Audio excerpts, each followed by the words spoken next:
In the early 1970s, a phrase started making the rounds in Washington: the future is now. It came from a new head coach who had no interest in building a team of rookies. He wanted men who already knew how to win, whatever their age. Sports writers started calling this collection of 30-something veterans the Over-the-Hill Gang, and RFK Stadium filled every single week to watch them prove the nickname wrong. This was a team built on trades, not draft picks. A roster of cast-offs and former stars who found new life together, playing with an urgency that younger legs rarely matched. Now we're going back to RFK, starting with the coach who built the whole thing on a bet that experience beats youth. Number 1. George Allen. On December 31st, 1972, George Allen stood on the RFK Stadium sideline and watched his patchwork roster of cast-offs and former All-Stars dismantle the Dallas Cowboys 26-3, sending Washington to its first Super Bowl in franchise history. It was proof of a theory nobody else in the league wanted to test, that a team built from other teams' cast-offs could still be the best team in football if you picked the right cast-offs. Allen had arrived in Washington in 1971 promising exactly that. He traded away nearly every draft pick he owned, sometimes years in advance, in exchange for proven veterans other teams considered past their prime. His slogan captured the whole philosophy in 4 words: the future is now. Reporters and rival executives mocked the approach at first. Then Washington started winning. In Allen's first season, the Redskins reached the playoffs for the first time in 26 years. By 1972, they were NFC champions. Allen never had a losing season in 7 years in Washington, compiling a 67-31 record and turning RFK Stadium into a weekly sellout. Off the field, Allen was famously obsessive, treating football less like a job and more like a calling that left little room for anything else. But he had a genuine gift for turning aging players into believers again, treating each veteran he acquired like the missing piece of a championship puzzle. Super Bowl VII ended in disappointment, a 14-7 loss to a Miami Dolphins team that finished the only perfect season in NFL history. Allen left Washington in 1977, still searching for the ring that eluded him his entire career. He died on December 31st, 1990, at the age of 72. 12 years later, the Pro Football Hall of Fame finally inducted him, with his son, by then a United States Senator, accepting the honor on his behalf. Would Allen's win now philosophy work in today's NFL, where draft picks are treated like currency? Or did he understand something about veteran leadership the modern game has forgotten? The quarterback Allen trusted to run that offense wasn't the one Washington fans had loved for years. That story started with an injury, and a trade Allen had made before he even needed it. Number 2. Billy Kilmer. Sonny Jurgensen had been the beating heart of Washington's offense for years, but in 1971, a leg injury sidelined him for most of the season. The man who stepped in wasn't supposed to be a long-term answer. Billy Kilmer, acquired from New Orleans that same year, had a build fans openly mocked: a soft midsection, a permanently taped-up nose from years of contact, and a throwing motion that looked more like a shot put than a spiral. One columnist joked that if you saw him without a uniform, you'd think he was a truck driver. None of that mattered once the game started. Kilmer took over as Washington's starter and never fully gave the job back, even after Jurgensen recovered. He led the Redskins to the 1972 NFC Championship game against Dallas, throwing 2 touchdown passes to Charlie Taylor in the 26-3 rout that sent Washington to its first Super Bowl. Kilmer's game wasn't about arm strength, it was about toughness and command. Teammates trusted him because he played through pain without complaint: a broken nose, cracked ribs, bruised everything, and never once acted like it was a big deal.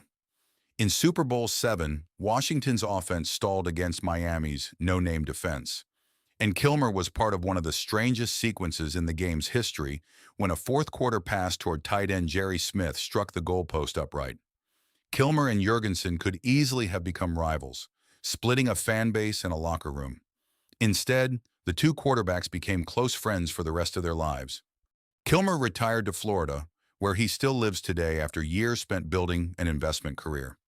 He and Jurgensen stayed close until Jurgensen's death earlier this year. The man Kilmer replaced and later stayed close with for the rest of his life, threw a football like nobody else in the league, a golden arm that earned him a nickname before Kilmer ever arrived in Washington. Number 3, Sonny Jurgensen. They called it the golden arm, and in 1967, Sonny Jurgensen proved exactly why. He threw for 3,747 yards and an NFL record 31 touchdown passes that season. Numbers that looked almost impossible for an era when offenses rarely opened up the passing game. The record stood for over a decade. Jurgensen arrived in Washington in 1964 in a trade that stunned Philadelphia, sent away for a quarterback named Norm Snead. Over the next 11 seasons, he rewrote Washington's record books, throwing with a mix of touch and timing that teammates and opponents alike considered the purest passing motion in football. "All I ask of my blockers is 4 seconds," he once said. "I beat people by throwing, not running." Jurgensen never quite got Washington to a championship himself. Injuries limited him just as the team's fortunes were rising under Allen, opening the door for Kilmer to take over in 1971. But Jurgensen carried none of the bitterness that storyline might suggest. Off the field, he was known as much for his wit and his enormous personality as his arm, a red-headed everyman who broke curfew as often as he broke coverage, and who somehow remained beloved by fans and teammates through all of it. After retiring in 1974, Jurgensen became Washington's radio voice for the next 38 years, pairing with Sam Huff to bring Redskins football into living rooms for generations of fans who never saw him play a single down. He was inducted into the Pro Football Hall of Fame in 1983, and Washington finally retired his number 9 jersey decades later, the only player in franchise history to wear that number in a game. Sonny Jurgensen died on February 6, 2026, at the age of 91 in Naples, Florida. For a fan base that had listened to his voice on the radio for nearly 4 decades, it felt like losing a member of the family. Stories like these survive because generations of fans kept listening, on the radio, in the stands, in living rooms across the D.C. area. If you enjoy revisiting the players, coaches, and Sundays that shaped the old NFL, subscribe to Gridiron Rewind. There are many more teams and legends still waiting to be brought back into the conversation. Number 4, Larry Brown. Behind both quarterbacks stood a running back nobody expected to matter this much, an 8th-round pick who almost didn't make the team at all. Larry Brown was drafted in the 8th round of the 1969 draft, 191st overall, the kind of pick teams rarely remember by the time training camp ends. When new head coach Vince Lombardi arrived that year, he noticed something odd about the rookie running back.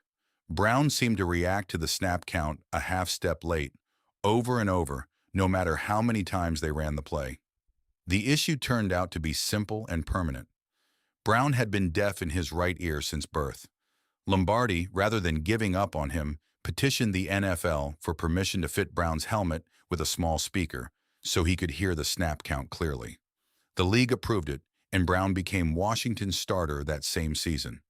By 1972, Brown had become the best running back in football. He led the NFL in rushing with 1,216 yards despite missing 2 games to injury, won the NFL Most Valuable Player Award, and helped carry Washington to Super Bowl VII. He was the first Redskin ever named league MVP. Injuries eventually shortened Brown's career. He retired after just 8 seasons. But in that window, he became one of the most productive backs of his era, twice leading the NFL in rushing average and making 4 straight Pro Bowls. His number 43 has never been issued to another Redskins player since he retired, even though the team never formally retired it. Brown is remembered in Washington not just for what he accomplished, but for how he accomplished it. A hearing-impaired running back who became the engine of an entire offense, because a coach refused to write him off before giving him a chance. If a hearing-impaired running back becoming an MVP sounds like the kind of story only a team built to defy expectations could produce, wait until you hear how the secondary got its best player. Number 5, Ken Houston. In 1973, the Washington Redskins made one of the most lopsided trades in franchise history, sending 5 players to the Houston Oilers for a single safety. It looked on paper like an enormous overpay. It turned out to be one of the best trades George Allen ever made. Ken Houston had already established himself as one of football's most feared defensive backs during 6 seasons in Houston, punishing receivers who dared to run routes across the middle. In 1971 alone, he returned 4 interceptions for touchdowns, tying an NFL record, including 2 in a single game against San Diego. In Washington, Houston's reputation only grew. He earned All-Pro or All-NFC honors every season from 1973 through 1979, and he was selected to 12 consecutive Pro Bowls across his career, a streak matched by almost no one at his position. Teammates and opponents alike considered him the most complete safety in football. Fast enough to cover, strong enough to punish, and smart enough to read a quarterback's eyes before the ball ever left his hand. Despite all of it, the Redskins themselves once called Houston pro football's most underrated superstar, a strange label for a player with that kind of resume, but one that stuck because Houston rarely sought attention for himself. He simply showed up and delivered season after season in a secondary that helped anchor Washington's championship run. Houston was inducted into the Pro Football Hall of Fame in 1986, becoming the first player from Prairie View A&M to earn the honor. He remains one of the most respected defensive backs of his generation, a symbol of what a coach willing to trade away half a roster for the right player could accomplish. Houston anchored the secondary. Up front, Washington depended on a defensive lineman who arrived from the same place as George Allen himself, and who turned the Cowboys' rivalry into something personal. Number 6. Diron Talbert. Diron Talbert followed George Allen from Los Angeles to Washington in 1971, part of the wave of veteran Rams that transformed the Redskins practically overnight. A defensive tackle with a mean streak and a Texas pedigree, he'd been part of the University of Texas's 1963 national championship team. Talbert became one of the most reliable anchors of Washington's defensive line for a decade. Talbert never put up gaudy statistics, and he was never the most talked about name on the roster. But he started for 9 straight seasons, made the Pro Bowl in 1974, and became a central figure in the defense that helped carry Washington to Super Bowl VII. He also became one of the most vocal antagonists in the Redskins' rivalry with the Dallas Cowboys, a feud that defined the entire NFC East throughout the 1970s, and gave Washington fans someone on their own defensive line who clearly relished playing the villain. Talbert played 14 NFL seasons and 186 games in total, 10 of them in Washington, anchoring the same defensive front that helped shut down Dallas 26-3 in the 1972 NFC Championship game. After retiring in 1980, he moved into the investment business, building a career in hotels, real estate, and oil, and eventually opening a grocery business with his brother in Rosenberg, Texas, where he still lives today. Talbert never reached Canton, and he's never seemed particularly bothered by that fact. In Washington, he's remembered less for individual honors and more for embodying exactly what George Allen wanted from every veteran he traded for. A player who showed up, played physical, and helped an aging roster believe it still had championships left in it. The Over-the-Hill Gang never delivered Washington a Super Bowl trophy. They came 1 win short in January 1973, beaten by a Miami Dolphins team that never lost a single game that season. But ask any fan who filled RFK Stadium during those years, and they'll tell you the record book undersells what that roster meant to the city. This was a team of cast-offs and comeback stories, a coach who bet his whole career on experience, 2 quarterbacks who could have been rivals but became lifelong friends, a hearing-impaired running back who became an MVP, and a defense built from other teams' discarded veterans. Decades later, fans still debate whether George Allen's win-now philosophy was ahead of its time or a cautionary tale about mortgaging the future. So was the Over-the-Hill Gang the best team in Redskins history, or simply the most beloved? Tell us what you remember about those RFK Sundays, especially if you were there, and subscribe to Gridiron Rewind as we keep bringing back the players, coaches, and teams that shaped the old NFL.